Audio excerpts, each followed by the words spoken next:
Olá, audiência do Portal Desacato. Estamos de volta com o JTT Indigenista, sendo transmitido ao vivo aqui em Desacato e também reproduzido na página do Conselho Indigenista Missionário, o CIMI. A nossa entrevista é com a Josileia Danisa Caingangue, uma das representantes da Frente Indígena e Indigenista de Combate e Controle ao Coronavírus na região sul. E aqui com a gente também no suporte do jornal, a Cláudia Baumgardt. Josileia, bom dia, tudo bem contigo? Como está? Bom dia, Cláudia. Comigo tudo bem. Infelizmente, a gente vive um momento em que a gente está muito preocupado, né, com o avanço da pandemia do coronavírus, então não tem como não se preocupar, não ficar apreensivo. Mas eu quero agradecer muito o convite de vocês. É muito relevante que a gente possa fazer essa conversa nesse lugar, nesse momento, de modo bem especial, quando a pandemia avança aí para o interior dos estados, né? A gente tem visto os territórios indígenas, infelizmente, infectados, né? E com vários focos de surtos do coronavírus. Então, acredito que esse momento é extremamente relevante para a gente dialogar. Correto. Josileia, gostaria de começar a nossa conversa aqui com você contextualizando para a gente um pouquinho do que se trata essa frente de combate e controle ao coronavírus aqui na região sul, também quais ações que são desenvolvidas por essa frente. Ok. Bom, nós estamos aí com a Frente Indígena Indigenista de Combate e Controle ao Coronavírus na região sul, que é uma frente filantrópica que foi formada no final do mês de março, quando se dá, então, as primeiras, né, casos confirmados e o avanço do coronavírus no Brasil. Nós fizemos uma reunião com a Articulação dos Povos Indígenas do Brasil, a APIB, e a APIB conversou com as regionais, né? Então estávamos lá todas as regiões, os 6 biomas nessa reunião, para a gente pensar como que a gente enfrentaria o coronavírus, essa pandemia, né, que a gente desconhecia e desconhece aí até agora. Nesse momento não temos uma cura, né? Não há um remédio, uma vacina. Então, como que a gente, enquanto povos indígenas, poderia orientar as nossas comunidades e, como lideranças indígenas, como que a gente poderia tentar controlar o coronavírus nesse momento. Então, no final do mês de março, nós formamos a Frente Indígena Indigenista com lideranças indígenas, com organizações indígenas, mas também com indigenistas e organizações indigenistas, né, que apoiam os povos indígenas aqui na região sul. É importante salientar que, justamente por a gente compreender que o isolamento social, que foi a recomendação dada pela CESAI, pela Organização Mundial de Saúde, a gente compreendeu que ela vinha para colaborar com os povos indígenas, visto que nós temos aí uma facilidade, né, de ter síndromes gripais e que, infelizmente, as síndromes gripais elas se espalham rapidamente nos nossos territórios. Aqui na região sul, isso foi uma das coisas que a gente verificou. Nós temos aí várias, a população indígena, tanto Caingangue, Guarani, Xetá, Charrua, vive em pequenos territórios. Né, e viver em pequenos territórios, e muitas delas à margem das rodovias, né, nas retomadas que são feitas aqui na região sul, onde a maioria dessas retomadas é próximo das áreas urbanas, a gente verificou que isso seria um fator possível e favorável à contaminação, ao contágio pelo coronavírus. Então, essa preocupação ela foi muito pertinente para que a gente pudesse se organizar, né? Pensando no ambiente de disseminação desse vírus, enfim, pelas famílias sendo famílias numerosas, que vivem em uma casa, em uma única residência, onde os mais velhos estão nessa residência, junto com crianças, junto com trabalhadores que saem para trabalhar, muitos deles fora do território, como é o caso dos trabalhadores da agroindústria. Então, tudo isso, e o modo próprio de vida das populações indígenas, aqui, essas populações que eu citei para vocês, isso favorece, né, a disseminação do vírus. Um outro fator que a gente levantou como importante para a frente estar atuando, é também em virtude das atividades econômicas. Nós sabemos que aqui na região sul também, muito da economia das aldeias é feita pela venda do artesanato nos centros urbanos. como a pandemia chega, né? No mês de março, principalmente esse avanço, né, no Brasil da pandemia, nós tivemos nesse período, que é um período que antecede a Páscoa, onde os caingangue, os guarani, enfim, as populações indígenas vão para os centros urbanos para comercializar o artesanato.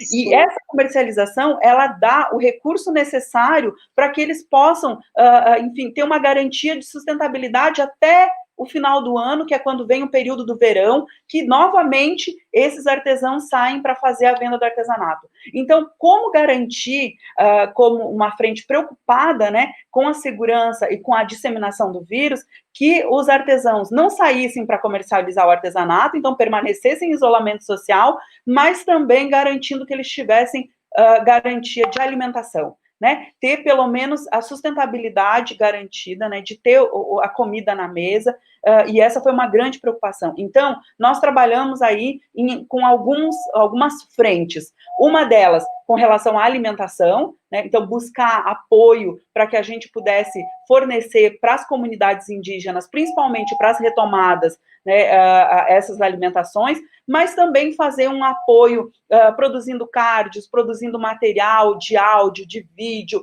para que as pessoas compreendessem o perigo do coronavírus, a necessidade de permanecer na aldeia e também viabilizando que eles tivessem essas informações na língua. Então, a gente produziu material em caingangue, produziu material em guarani, em xoclém, em xetá, né, todas as lideranças, charrua, fizeram possibilitaram que a gente levasse essas informações de forma adequada para as comunidades. Então, acho que isso é importante a gente ressaltar. Agora, a frente tem atuado também na busca de equipamentos, né, de EPIs, tanto luva, máscara, avental, álcool gel, e tem buscado doações junto às universidades, junto a empresas privadas, junto à sociedade civil, para que a gente possa garantir que os servidores da saúde tenham as condições necessárias para fazer esse atendimento, né, às populações no território. Então, essa foi as vias assim que a frente encontrou e que eram necessárias para ajudar nesse momento de combate à pandemia. Uhum. Josileia, como é que está a situação aqui na região oeste do estado? Eu sei que no Rio Grande do Sul também tem bastante números de infectados, né, por coronavírus. Como é que estão as comunidades Chapecó, Condá, essa região toda, o Ximbangue? Então, aqui na região oeste de Santa Catarina, foi o segundo lugar em que a gente teve registro, né, do coronavírus. A gente teve o primeiro registro no Rio Grande do Sul, né, por trabalhadores de frigoríficos, né, da agroindústria, da terra indígena de Serrinha, logo em seguida a terra indígena Nonoai, e aí nós tivemos aqui o oeste de Santa Catarina com a terra indígena Condá, né, o Condá foi a primeira a ser diagnosticado. Logo em seguida, nós tivemos os casos diagnosticados na terra indígena Chapecó, que está com um grande número de pessoas que estão diagnosticadas com coronavírus, né, já passam de 250 pessoas. Então, isso é muito grave para uma terra indígena que tem um número populacional, né, em torno de 5 mil pessoas. Então, a gente vê isso como um agravante. Infelizmente, nós já tivemos 3 mortes nessa terra indígena, inclusive de uma servidora da saúde, né, e aí a gente vê que esses servidores da saúde, infelizmente, estão aí, né, como a linha de frente de combate ao coronavírus e de atendimento à população, e, obviamente, a gente se preocupa muito com essa contaminação desses profissionais, né, da saúde, e o óbito dessa servidora foi para a gente muito impactante, né, muito triste, é uma realidade muito triste a gente perder profissionais da saúde indígenas, né, que estão comprometidos aí com fazer esse atendimento. E então nós perdemos aí 3 pessoas na terra indígena Chapecó, infelizmente, e nós perdemos no Rio Grande do Sul também uma pessoa, né, um senhor de 81 anos, da terra indígena Nonoai, da aldeia de Pinhalzinho, né, no município de Planalto, que foi levado para ser atendido aí com um atendimento de alta complexidade no município de Tenente Portela, então foi para a UTI no município de Tenente Portela, e infelizmente não resistiu, um senhor de 81 anos, um dos COFAR da aldeia Nonoai, e a gente também verifica com isso que alguns dados que já foram trazidos por profissionais, né? A professora Marta Azevedo, da Unicamp, ela tem feito essa discussão sobre a perda que nós vamos ter de memória dos povos indígenas, de tradição dos povos indígenas, quando a gente perde os mais velhos. Porque os mais velhos são quem transmitem para os demais ensinamentos da nossa tradição, né? São eles que trazem os elementos da tradição para que a gente possa compreender a cultura dos nossos territórios. E, infelizmente, então, quando a gente perde um mais velho, a gente está perdendo parte da memória do povo, que não vai ser repassado para as futuras gerações ou para os mais jovens que estão aí, as crianças que estão no território. Infelizmente, a gente tem registrado no Brasil inteiro perdas, né, de lideranças indígenas, né, de profissionais da saúde, de crianças. Nós tivemos aí o registro da perda de 3 bebês Yanomami, que não foram, o corpo deles não foi entregue às suas mães. Então, vejam a violência que tem sido tratado às populações indígenas. Então, as mães que foram para os hospitais com os seus bebês que estavam diagnosticados com Covid-19 e que, infelizmente, não puderam nem carregar de volta, né, os seus bebês para poder dar o tratamento correto e adequado, de acordo com as suas tradições, para o corpo dos seus filhos. Então, isso realmente tem feito a gente pensar que, mais uma vez, os povos indígenas estão sendo vítimas de uma violência estrutural muito forte, né, e que o Estado, infelizmente, não está preparado para atender as populações indígenas, que são os povos tradicionais desse lugar, e que a gente sempre tem que reforçar isso, que nós temos garantido na Constituição o direito às nossas tradições, e também, bom, o coronavírus não dá para a gente fazer os procedimentos de velório que a gente costuma fazer, ok, mas a gente precisa ser informado e a gente precisa ter um tratamento, então, diferenciado, né? Essas mães simplesmente estão aguardando o corpo dos seus filhos que elas não vão mais encontrar. Então, veja como isso é de uma violência tão grande contra as populações indígenas. São tantas ofensivas, né, Josileia? E eu gostaria que você contextualizasse também um pouquinho com relação à fake news do secretário da CESAI, e acompanhado disso também um pouco sobre o contexto do PL 1142. Eu sei que tem notícias muito recentes com relação a isso, então se você puder trazer presente para nós. Então, Cláudia, ontem a gente teve a aprovação no Senado, né? Nós já tínhamos passado a PL 1142 pela Câmara e felizmente, no Senado ela foi aprovada por unanimidade. Essa PL aí ela vai trazer, né, um respaldo às populações indígenas, à população quilombola, aos povos tradicionais, né, para poder ajudar aí as populações indígenas e as populações quilombolas e os povos tradicionais a enfrentar esse momento da pandemia do coronavírus, né? Então, isso é muito importante para a gente. Infelizmente, nós tivemos aí, durante a tramitação da votação da PL 1142, que foi levada, né, pela deputada Rosa Neide, mas que teve aí várias pessoas focadas, e principalmente a deputada Joênia Wapichana, né, que estava aí à frente da construção desse projeto de lei para que as populações fossem atendidas. Foi um grande debate dentro de várias reuniões da Frente Parlamentar Mista pelos Direitos dos Povos Indígenas, e uma construção coletiva. Isso é muito importante a gente ressaltar.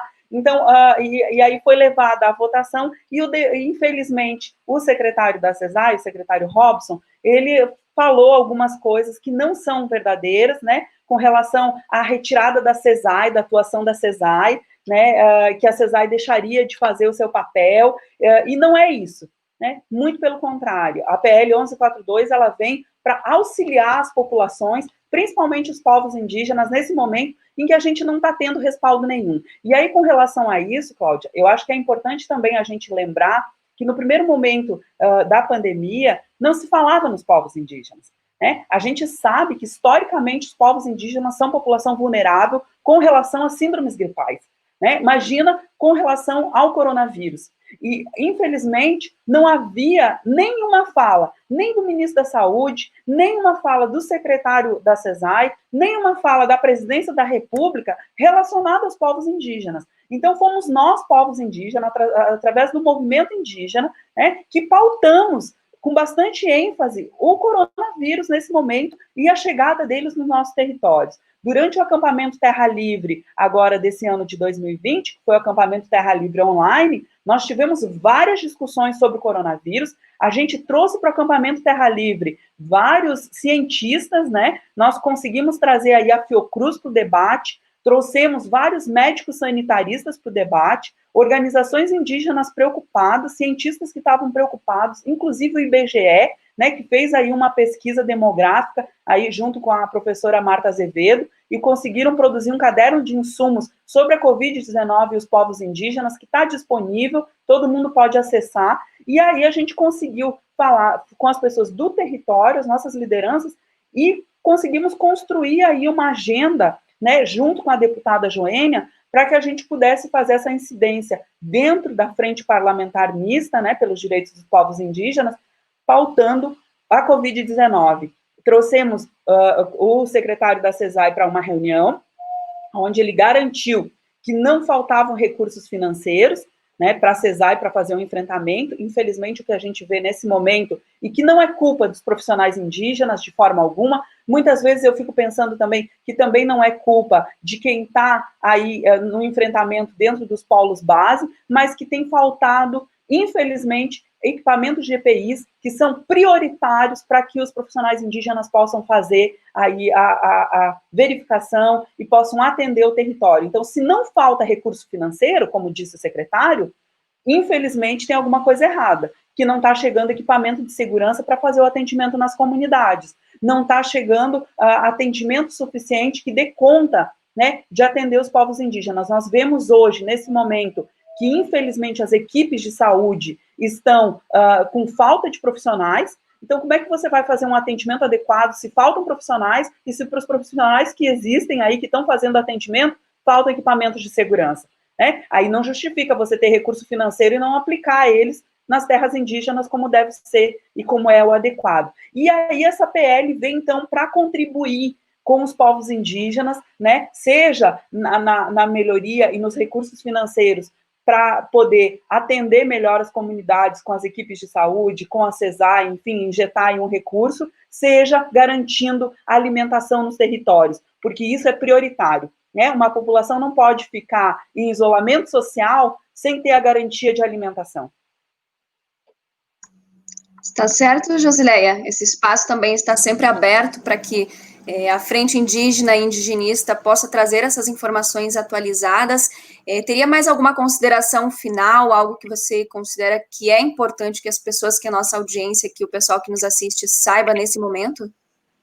Bom, eu acho que é importante dizer para vocês que, infelizmente, os números não param de crescer nas nossas comunidades, né? Nós sabíamos que nós teríamos aí um grande contágio se o vírus chegasse nas nossas comunidades. Então, o que eu gostaria de dizer é que esse é um anúncio de uma tragédia.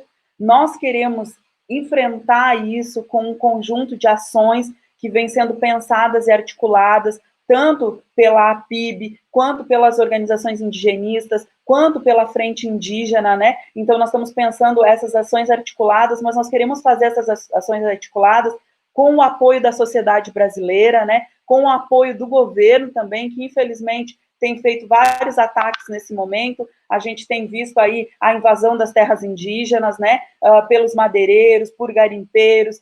Isso é muito grave, né? Nós não temos aí garantida a retomada dos nossos territórios aqui na região sul, onde as populações vivem em pequenos territórios, com extrema vulnerabilidade. Então, eu gostaria de fazer um pedido para que a sociedade brasileira, para que as organizações indigenistas e outras organizações da sociedade brasileira, para que o próprio governo brasileiro pudesse ajudar as organizações indígenas, a articulação dos povos indígenas, as lideranças indígenas a enfrentar o coronavírus com responsabilidade e garantindo que a gente possa lutar pelas nossas vidas, né? Porque nós não estamos falando de uma luta que não é legal, que não é justa, mas é a luta pela vida. E todos nós, povo brasileiro, precisamos ter o direito à vida. E o direito à vida só vai se dar se a gente puder lutar contra esse vírus com responsabilidade, com um projeto realmente, um projeto sustentável, um projeto que dê conta de abarcar as nossas necessidades nesse momento. Então é isso, Cláudia, eu agradeço muito esse espaço, que vocês nos deram aqui, e quero dizer para vocês também que a Frente Indígena Indigenista está sempre aí de acordo a conversar com vocês em outros momentos também. Muito obrigada. Que bom, Josileia, a gente agradece mais uma vez e sabemos que é preciso enfrentar, sim, o coronavírus, mas também esse governo que é genocida, né? Que é o motivo disso tudo, dessas tragédias que também estão acontecendo. Um beijo grande para vocês, agradecemos também o pessoal que ficou aqui assistindo com a gente até esse momento e pedimos que o pessoal também compartilhe o vídeo, que ajude a ampliar essa outra informação que a gente traz hoje junto com a Josileia. Um beijo grande para ti e para a nossa audiência, e a gente volta logo mais com a nossa programação também aqui no Portal Desacato. Até mais. Até mais.